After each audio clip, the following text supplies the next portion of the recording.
Earlier this week, following the news of Congressmen Swalwell and Gonzalez resigning, Senate Majority Leader John Thune weighed in on the culture of Capitol Hill.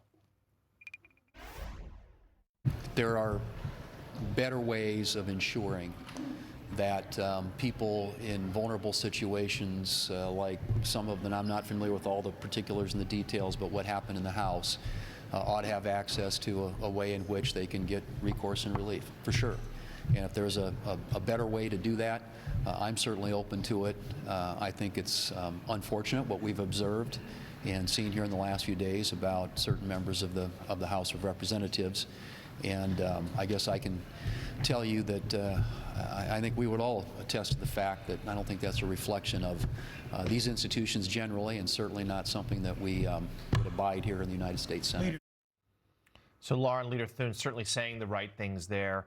But what would need to be done actually to enact real change, action, to make sure something like this wouldn't happen again? So one of the ongoing problems on the Hill is that essentially every congressional office, every Senate office operates like its own kind of institution. It's run separately. There isn't really like a human resources oversight for all of the Congress. So there's very limited recourse actually for staffers. And that's also why you see like huge differences in how staff get treated from one office to the other. Even their benefits are different in many instances, like who gets maternity leave and which offices don't offer good leave. So it's an ongoing problem in the House that's bigger than this, but there is no question, like we have seen repeated over and over again over many years. It didn't start with Swalwell. This goes way back. I mean, there were, when Ted Kennedy was in Congress, there were rumors of him chasing women around tables. This has always been an issue, and they've never taken it seriously. This current environment, I think what's different is you have people like Anna Paulina Luna, who has been an absolute warrior for the women. We have to remember they were calling for the resignation. The Republican women were calling for the resignation of Gonzalez like a year ago and worked very hard to try to get a consensus around expelling him if he wasn't going to resign. And then the Swalwell story broke and there was enough momentum to potentially get them both expelled, kind of a deal.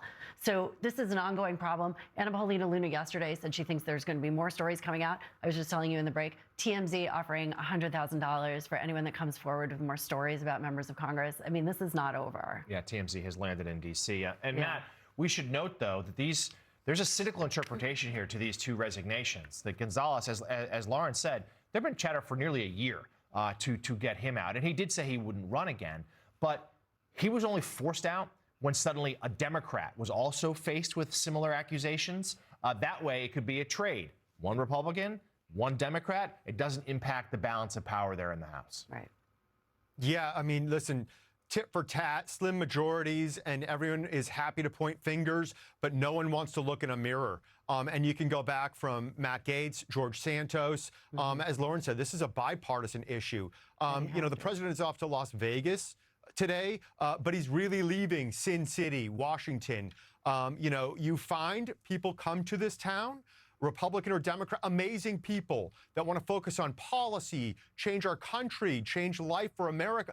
You also find egos. And when that happens, again, Republican or Democrat, that is just a recipe for disaster. We see it play out time and time again, whether it's behavior, whether it's, congressional trading. The American people do not think highly of Congress, and there's a reason for that. So I do think, yes, things have to change, including probably a host of reforms for Congress to help restore trust.